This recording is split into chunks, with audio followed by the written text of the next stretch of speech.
세월 앞에 장사 없다라는 말이 있습니다.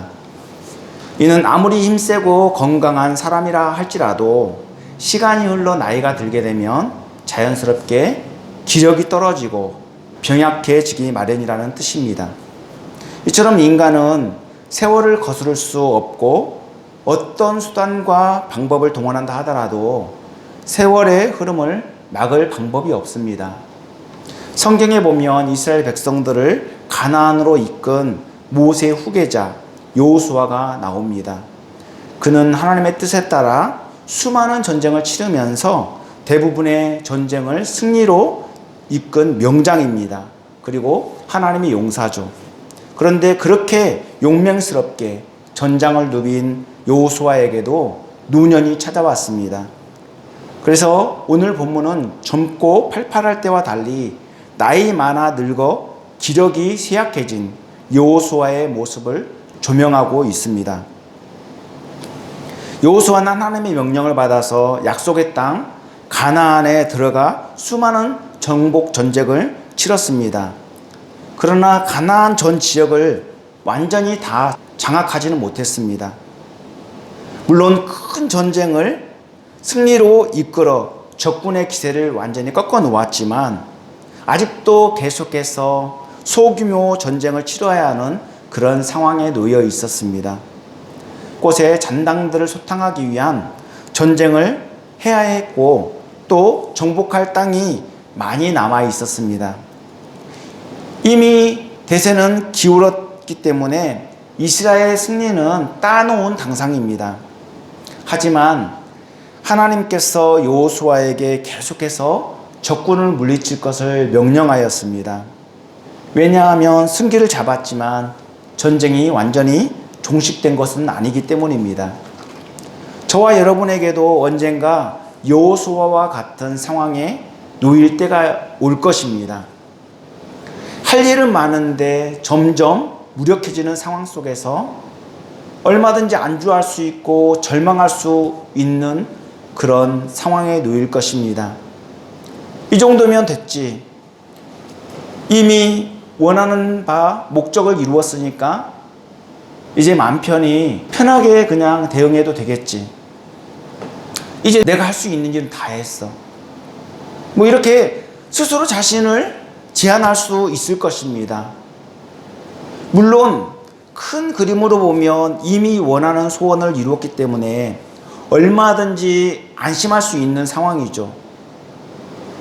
그러나 하나님께서는 끝까지 최선을 다하기를 원하십니다. 우리는 이 상황을 칭의와 성화라는 관점에서 생각해 볼 수 있습니다. 칭의와 성화는 불가분의 관계죠. 하나님의 은혜로 구원받은 하나님의 백성이라면 그 신분에 합당한 삶을 지속적으로 추구해 나가야만 하는 것이죠. 왜냐하면 우리가 사는 이 세상은 영적 전쟁터이기 때문입니다. 예수 그리스도를 믿음으로 말미암아 구원받은 신자는 구원을 보장받게 됩니다. 이 보장은 완전하시고 신실하신 하나님께서 약속하신 것이기 때문에 변함이 없죠. 승리가 보장된 싸움이라고 해서 과연 안주해도 될까요? 하나님께서 대신 싸워주시니까 우리는 그냥 손 놓고 있으면 된다는 말씀일까요? 그건 아닙니다. 오늘 본문은 우리가 영적 전쟁터에서 어떤 자세로 싸움에 임해야 될지 그 해답을 명확하게 제시해주고 있습니다. 이제 본문을 좀 더 깊이 살펴볼까요?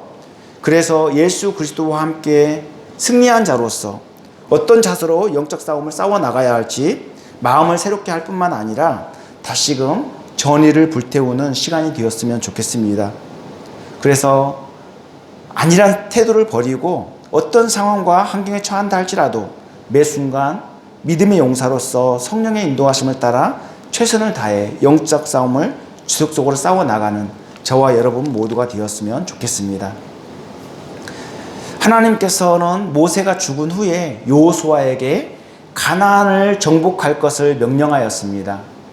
그래서 여호수아 1장 1절 2절에 여호와의 종 모세가 죽은 후에 여호와께서 모세의 수종자 눈의 아들 여호수아에게 말씀하여 이르시되 내 종 모세가 죽었으니 이제 너는 이 모든 백성과 더불어 일어나 이 요단을 건너 내가 그들 곧 이스라엘 자손에게 주는 그 땅으로 가라고 명령하고 있습니다. 여호수아는 하나님의 명령에 순종하여 이스라엘 백성들을 이끌고 요단을 건너 정복 전쟁을 치르게 됩니다. 인천 상륙작전처럼 먼저 중부 지역을 이렇게 치게 되는데 이 여리고성과 아이성을 먼저 함락시키죠. 그리고 남부를 치고 그리고 북부를 치는 이런 양상으로 전쟁을 전개해 나갑니다. 남부와 북부에서 대규모 정복 전쟁을 치러서 대승을 거두게 됩니다. 그 결과 가나안 정복 전쟁을 승리로 장식하게 되죠. 그러나 가나안 땅에는 여전히 잔당들이 거주하고 있었고 정복해야 할 땅이 많이 남아 있었습니다. 사실 이스라엘 백성들이 주력 부대를 물리친 것이지 가나안 전역을 장악한 것은 아닙니다. 그래서 가나안 곳곳에서 가나안 족속들과 소규모 전쟁을 계속해서 해야만 했던 것입니다. 아무리 대포를 쏘고 폭격을 해도 보병이 가서 깃발을 꽂지 않으면 승리를 완성할 수 없죠. 이처럼 전쟁은 계속되었고 미정복 지역은 곳곳에 남아 있었습니다. 그런데 완전한 승리는 시간 문제일 뿐 언젠가 반드시 성취될 일이었습니다. 그렇게 승승장구하던 이스라엘 백성들에게 큰 문제가 생겼습니다. 당시 이스라엘 백성들을 이끌고 진두지휘하던 여호수아가 세월이 흘러감에 따라서 너무 늙게 된 것입니다. 그리고 가나안 전 지역에는 아직도 정복할 땅이 많이 남아 있었습니다. 그래서 본문 1절에 여호수아가 나이가 많아 늙음에 여호와께서 그에게 이르시되 너는 나이가 많아 늙었고 얻을 땅이 매우 많이 남아 있도다 라고 당시 상황을 생생하게 전해주고 있습니다. 이때가 북쪽 연합군과 대규모 전쟁을 치르고 승리한 후 약 10에서 15년 정도 흘렀을 때입니다. 주전 1400년경의 일이죠. 아직 정복하지 못한 지역이 어디입니까? 본문 2절에 보면 이 남은 땅은 이러하니 블레셋 사람의 모든 지역과 그술 지역의 모든 지역이라고 밝히고 있습니다. 블레셋은 노아의 세 아들 중 함의 후손으로서 이스라엘과 철천지 원수이죠. 블레셋은 에게해 주변에서 일어난 그리스계 사람들로서 가나안 해안 지역으로 이주해 온 해양 민족입니다. 성경에는 블레셋 사람들이 갑돌에서 나왔다고 이야기하고 있습니다. 그래서 신명기 2장 23절에 또 갑돌에서 나온 갑돌 사람이 가사까지 각 촌에 거주하는 아위 사람을 멸하고 그들을 대신하여 거기에 거주하였느니라고 밝히고 있습니다. 갑돌은 신약에서 그레데라고 부르는 섬입니다. 오늘날의 크레타 섬이죠. 그러니까 크레타 섬에 이주해 온 해양 민족들이 가나안 원주민을 몰아내고 팔레스타인 해안 지역에 거주하게 되었는데 이들이 바로 블레셋 민족인 것입니다. 이들이 점령한 지역은 지중해 연안으로서 해안도로가 발달되어 군사, 전략적 요충지이면서 지정학적으로도 매우 중요한 지역이었습니다. 이들 블레셋 민족의 세력이 얼마나 막강해졌는지 주전 1240년경에 이집트와 당시 자웅을 겨루고 있던 히타이트 제국을 멸망시키게 됩니다. 결코 그들을 만만하게 보아서는 안 되죠. 그들에게는 아비멜렉이라는 왕이 있었고 또 군대 장관도 있었습니다. 그리고 당시 철기 문명이 발달되어 있었습니다. 그런 이유로 고도로 발달된 이 문명으로 정말 큰 힘을 떨치게 되고 그토록 극심하게 이스라엘을 괴롭혔던 것입니다. 특히 블레셋은 가사, 아스돗, 아스글론, 가드, 에그론이라는 5도시로 이루어진 도시연합국가입니다. 블레셋은 삼손 시대에 다소 위축되긴 했지만 여전히 강성해서 엘리 제사장 때 이스라엘은 블레셋의 법궤를 빼앗기는 치욕스러운 일을 경험하게 됩니다. 사무엘서에 보면 블레셋은 엘리 제사장 때 이스라엘과 전쟁에서 승리하여 법궤를 빼앗아 옵니다. 그래서 자기들이 섬기던 다곤 신전한 다곤 곁에 두게 되죠. 그런데 아침에 일어나 보니까 다곤 신이 법궤 앞에 엎드러져 있는 거예요. 그래서 이렇게 세웠죠. 그리고 그 다음날 이튿날 아침에도 가보니까 엎드러져 있을 뿐만 아니라 이제는 머리와 손목이 다 끊어진 채 몸통만 남아 있는 거예요. 심지어 독한 종기 재앙으로 아스돗 사람들이 죽어나가게 되죠. 그래서 그 법궤를 에그론에 보내게 되는데 에그론 사람들이 그 사실을 다 알고 있기 때문에 죽음을 두려워하여 이를 거부하게 됩니다. 그렇게 되자 블레셋 방백들이 모여서 법궤를 이스라엘 진영 본래 있던 곳으로 돌려보내기로 결의하게 되죠.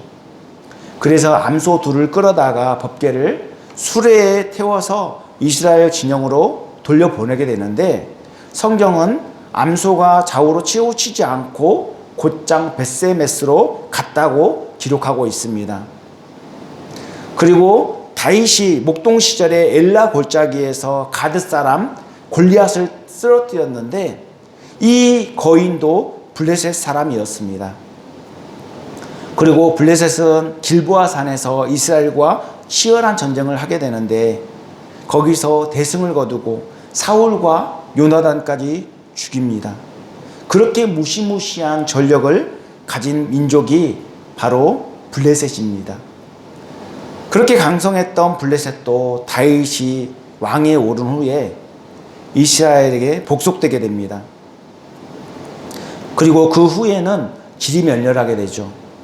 이스라엘과 블레셋은 때로는 정략적으로 화해한 적도 있지만 대부분 적대적 관계에 놓여 있었습니다. 또한 그술 지역은 어떤 지역입니까? 요단 동편 바산왕 옥이 다스렸던 성읍이죠. 갈릴리 북동쪽에 위치해 있습니다. 출애굽 후에 므낫세의 아들 야일이 그술까지 정복했지만 그술 지역 사람들을 완전히 추방하지는 못했습니다. 그래서 수리아와 이스라엘 사이에서 완충 역할을 하게 되죠. 다윗 시대에는 다윗이 구스랑 달메의 딸 마아가 결혼함으로써 동맹국이 됩니다. 여기서 태어난 아들이 압살롬입니다. 압살롬은 누이 다말을 강간한 암논을 죽이고 구술 왕에게 3년간 피신하기도 하죠. 이후 구술은 이스라엘 속국으로 전락하지만 이스라엘이 남북으로 분열된 후에 다시 아람과 동맹을 맺고 바산 지역을 차지하게 됩니다. 그래서 잠시 세력을 과시하기도 하는데요. 그러나 결국 바벨론에 의해서 멸망을 당하게 됩니다. 블레셋 지역은 애굽과 인접한 이스라엘 최남단입니다. 그리고 구술 지역은 이스라엘 최북단입니다. 그러니까 가나안 전역에 정복하지 못한 지역이 이렇게 많다는 거예요. 하나님께서는 미정복 지역을 두고 노쇠한 여호수아에게 어떤 명령을 내렸습니까?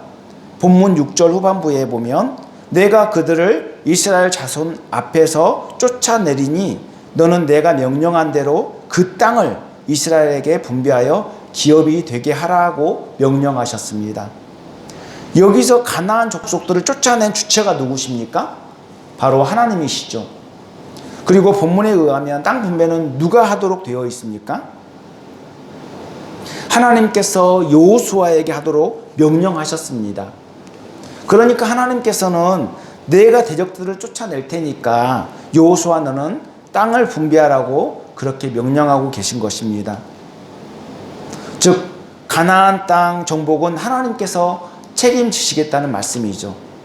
하나님께서는 여호수아에게 명령하여 이스라엘 백성들이 땅을 분배받고 안식하도록 하셨습니다.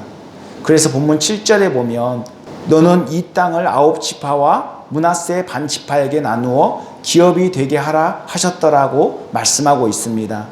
이처럼 여호수아는 땅 분배를 받지 못한 9지파와 므낫세 반지파에게 나누어 기업이 되게 하였습니다. 이미 모세 때 기업을 분배받은 요단 동편의 지파는 제외한 것이죠. 요단 동편에는 루벤과 갓 그리고 므낫세 반지파가 살고 있었는데 그들은 모세 때 이미 땅을 분배받은 지파들입니다. 하나님께서는 요단 동편의 땅 분배와 달리 요단 서편에서는 제비를 뽑아 분배하도록 하셨습니다. 그것도 각각 땅을 그리오도록 해서 제비를 뽑게 되죠. 그래서 여호수아 18장 4절에 그들의 기업을 따라 그 땅을 그려가지고 내게로 돌아올 것이라고 말씀하고 있습니다. 그리고 본문 7절에는 생략되어 있지만 여호수아 14장 2절에는 여호와께서 모세에게 명령하신 대로 그들의 기업을 제비 뽑아 9지파와 반지파에게 주었으니라고 말씀하고 있습니다. 그리고 여호수아 19장 51절에도 제사장 엘르아살과 눈의 아들 여호수아와 이스라엘 자손의 지파의 족장들이 실로에 있는 회막문 곧 여호와 앞에서 제비 뽑아 나눈 기업이 이러하니라 이에 땅 나누는 일을 마쳤더라고 말씀하고 있습니다. 이처럼 땅 분배가 막연하게 이루어진 것이 아니라 구체적으로 어떻게 이루어지고 어떻게 마쳤는지 상세하게 기록하고 있습니다. 왜 요단 동편과 달리 요단 서편에서 제비를 뽑게 하셨을까요? 아무래도 요단 동편 지역은 지파가 적어서 제비 뽑을 필요가 없었을 것입니다. 하지만 서편 지역은 지파가 많기 때문에 반드시 제비를 뽑을 수밖에 없었던 것이죠. 제비를 뽑지 않으면 서로 넓고 좋은 지역을 차지하려고 했을 거 아니겠습니까? 제비를 뽑는다는 것은 공정을 기할 뿐만 아니라 소유권을 주장하지 못하게 하기 위함입니다. 제비를 뽑는 것은 모든 것을 하나님께 맡긴다는 의미가 있는 것이죠. 누구도 불평할 수 없습니다. 만약 불평한다면 이는 하나님께 불순종하는 것이고 하나님의 권위에 대한 도전입니다.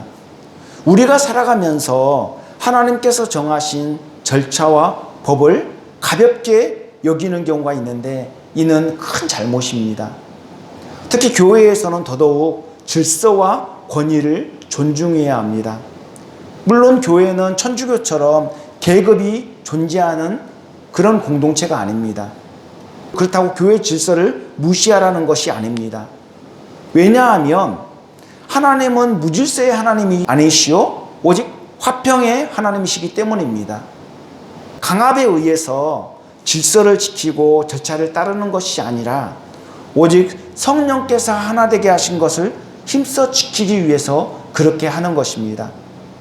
그런 의미에서 직분자를 함부로 대해서도 안 되고 자신이 받은 직분을 경히 여겨서도 안 됩니다. 오히려 세상에서 받은 지위보다도 더 존귀한 가치를 지니는 것이 교회의 직분입니다. 그리고 연장자라고 해서 연소자를 함부로 대하고 하대해서도 안 됩니다. 모두가 그리스도 안에서 한 가족이기 때문에 피차 배려하고 사랑으로 대해야만 하는 것이죠. 우리가 싸울 대상은 우리를 넘어뜨리려는 마귀이지 교회 안에 다른 지체들이 아닙니다. 만약 하나님께서 정하신 적법한 절차에 의해서 임명되거나 선출된 직분자를 무시한다면 그는 결국 하나님께 대항하는 것이며 자기 얼굴에 침을 뱉는 결과를 초래할 것입니다. 한편 요셉 자손은 장자인 누벤 지파보다도 훨씬 더 많은 땅을 차지하게 됩니다. 왜 그렇게 되었을까요? 성경에서는 장자에게 갑절의 몫을 허락하셨습니다. 그래서 신명기 21장 17절에 장자에게는 기력의 시작이고 장자권이 그에게 있기 때문에 두 몫을 줄 것이라고 말씀하고 있습니다. 그래서 야곱의 장자인 루벤이 두 몫의 땅을 차지해야 되는데 루벤이 아니라 요셉 자손이 그 두 몫의 땅을 차지하게 되거든요. 그 이유는 역대상 5장 1절 2절에 나와 있습니다. 우리 다 함께 읽어볼까요? 시작. 루벤은 장자라도 그의 아버지의 침상을 더럽혔으므로 장자의 명분이 이스라엘의 아들 요셉의 자손에게로 돌아가서 족보에 장자의 명분대로 기록되지 못하였느니라. 유다는 형제보다 뛰어나고 주권자가 유다에게서 났으나 장자의 명분은 요셉에게 있으니라. 네, 이처럼 루벤은 야곱의 첫 비라와 동침하여 장자권을 박탈당하게 됩니다. 그리고 요셉에게 그 장자의 명분이 넘어감으로써 상대적으로 요셉 자손은 다른 지파에 비해서 많은 땅을 분배받게 되죠. 그렇게 하나님께서 정하신 법에 의해서 요셉은 장자의 명분을 얻게 되었고 그의 두 아들 므낫세와 에브라임 지파가 각각 두 몫의 땅을 나눠 갖게 된 것입니다. 다른 지파는 마음에 들든 안 들든 하나님께서 정하신 법이 그러하기 때문에 각각 주신 것에 감사함으로 분배를 받아야만 했습니다. 우리에게 중요한 것은 하나님께서 우리에게 얼마만큼 맡겨주셨느냐, 그것이 중요한 것이 아니라 얼마만큼 맡은 일에 충성하느냐입니다. 왜냐하면 우리는 이 땅에서 하나님의 일을 맡은 청지기에 불과하기 때문입니다. 각각 맡은 자리에서 자기 역할에 최선을 다하면 되는 것이죠. 그것도 공동체의 하나됨을 추구하면서 말입니다. 우리에게 주어진 모든 것에 대해서 우리의 소유라고 주장할 수 있는 것은 아무것도 없습니다. 모두 하나님의 영광을 위해 주어진 것이기 때문에 거기에는 책임과 의무가 따르게 되어 있습니다. 그것으로 어떻게 하라는 것이죠? 믿음의 선한 싸움을 싸워 나가라는 것입니다. 아직 전쟁이 끝난 게 아니죠. 우리의 호흡이 끊어지는 그 순간까지 이 전쟁은 멈출 수가 없습니다. 왜냐하면 우리의 대적 마귀가 끊임없이 우리를 공격해 오기 때문입니다. 여호수아는 아직 정복하지 않은 땅이 있음에도 불구하고 땅 분배를 하나님의 명령에 따라 마쳤습니다. 이제는 각 지파별로 각계 전투를 치러서 스스로 더 많은 땅을 차지해야만 합니다. 그렇게 하라고 하나님께서 땅 분배를 마치라고 명하신 것입니다. 우리의 영적 전쟁도 마찬가지로 끝나지 않았습니다. 예수님께서 사탄의 머리를 박살냈기 때문에 이미 우리는 승리가 보장된 싸움을 하는 것입니다. 하지만 우리는 여전히 영적 전쟁터에 있다는 사실을 잊지 말아야 합니다. 그러므로 우리가 할 일은 끝까지 예수님을 의지하는 것입니다. 거시적으로 보면 이미 승리가 보장된 싸움이죠. 하지만 실제적으로 우리가 싸워야 될 잔여 세력이 남아있다는 것입니다. 승기는 잡았고 승리가 확실하지만 여전히 영적 싸움은 계속될 것입니다. 승리가 약속되고 보장이 되지만 각각 그리스도를 의지하여 싸워야 하고 약속하신 땅을 점령해야 될 우리는 그러한 사명을 갖고 있습니다. 그렇게 우리는 피 흘리기까지 최후의 순간까지 죄와 싸우고 마귀와 싸워야 합니다. 그래서 바울은 로마서 6장 12절 13절에 그 구체적인 방법을 제시하고 있습니다. 우리 다 함께 읽어볼까요? 시작. 그러므로 너희는 죄가 너희 죽을 몸을 지배하지 못하게 하여 몸의 사욕에 순종하지 말고 또한 너희 지체를 불의의 무기로 죄에게 내주지 말고 오직 너희 자신을 죽은 자 가운데서 다시 살아난 자 같이 하나님께 드리며 너희 지체를 의의 무기로 하나님께 드리라. 마귀는 이미 예수님께 패배하였지만 여전히 그 세력이 무시무시합니다. 끊임없이 신자를 넘어뜨리려고 혈안이 되어 있습니다. 바다 위에 떠 있는 배들이 결코 풍랑에 자유로울 수 없습니다. 이처럼 예수님을 구주로 고백하는 신자는 마귀의 공격에 늘 자유로울 수 없습니다. 내적으로는 남아있는 죄성을 끊임없이 부추기고, 외적으로는 돈, 명예, 권력, 쾌락, 거짓 사상, 박해 등 수많은 유혹과 핍박으로 우리를 공격하고 있습니다. 이런 상황 속에서 우리가 할 일은 무엇입니까? 늘 우리의 연약함을 주님께 고백하며 주님의 도우심을 구하고 성령의 인도하심을 따라 믿음으로 살아가는 것입니다. 모든 상황 속에서 또 모든 영역 가운데 예수님을 의지하는 것이 곧 승리가 보장된 싸움을 싸우는 증거입니다. 저와 여러분 올 한 해 초유의 코로나 팬데믹 상황을 맞아서 너무나도 힘든 여정을 달려왔습니다. 여기까지 오게 된 것이 어디 우리 힘으로 가능한 일입니까? 오직 하나님의 은혜로 여기까지 인내하며 올 수 있었던 것이죠. 마귀는 쉼없이 우리를 넘어뜨리려고 속삭이고 있습니다. 팬데믹 상황인데 예배도 드리지 말고 전도도 하지 말고 그냥 모이지 말라고 하니까 그냥 쉬어. 그래 여태까지 힘써 믿음 생활했고 열심히 믿음으로 달려왔으니까 모임도 제한을 받고 있고 그러니까 경건 생활을 좀 게을리해도 되지 않겠어? 뭐 얼마든지 스스로 그렇게 느슨한 마음을 가질 수도 있을 것입니다. 그러나 코로나 상황임에도 우리는 지혜롭게 처신하면서도 어떻게 됩니까? 결코 마음이 느슨해져서는 안 됩니다. 올 한 해 제 개인적으로는 하나님께 너무나도 많은 은혜를 받았습니다. 부족한 종이 10년 동안 신학 수업을 마치고 목사 안수를 받게 된 것 모두 하나님의 은혜입니다.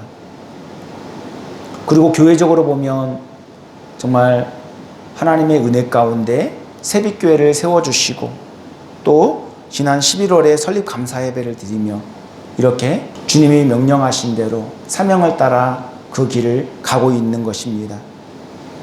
그런데 어떤 분들은 이 시국에 교회를 개척했다는 말을 듣고 이해할 수 없다는 반응을 보입니다. 어떻게 이 코로나 상황에 교회를 개척할 수 있느냐? 인간적인 생각으로는 도저히 이해할 수 없고 납득할 수 없는 상황이죠. 그러나 한 사람을 불러서 하나님의 일을 맡기시는 것도 하나님께서 하시는 일이고 교회를 세우는 일도 하나님의 주권적인 역사입니다. 우리는 하나님께로부터 받은 사명에 충실할 뿐이지 따지거나 거부할 권리가 전혀 없습니다. 그리고 지금까지 열심히 했다고 쉰다는 논리는 하나님 나라의 원리에 맞지 않습니다. 하나님께서는 최후의 순간까지 승리를 위해 최선을 다할 것을 명령하고 있습니다. 결코 안일한 마음과 태도를 가져서는 안 된다는 말씀입니다. 이제 말씀 마치려고 합니다. 저와 여러분 모두 힘들고 어려운 시기 부지런히 숨가쁘게 달려왔습니다. 그래서 이렇게 2020년 마지막 주일 예배를 드리고 있는 것입니다. 그렇다고 끝이 아닙니다. 우리에게 하나님께서 2021년 새해를 허락해 주실 것입니다. 그리고 지속적으로 믿음의 선한 싸움을 싸워나가라고 명령하고 계십니다.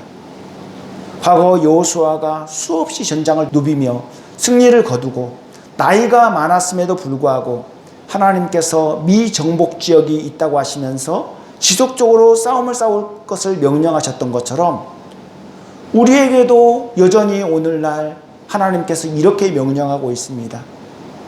우리의 처지, 우리의 상황, 우리의 환경 그것이 어떠하든지 하나님의 명령을 붙들고 끝까지 싸움을 포기하지 말고 진군해 나가라는 것입니다. 이 전쟁은 하나님께서 하시는 전쟁이고 이 영적 전쟁에서 승리의 근거는 오직 삼위일체 하나님께 있습니다. 마귀는 예수님께 한 방 얻어맞아 힘을 잃었지만 여전히 가공할 만한 힘을 갖고 있습니다.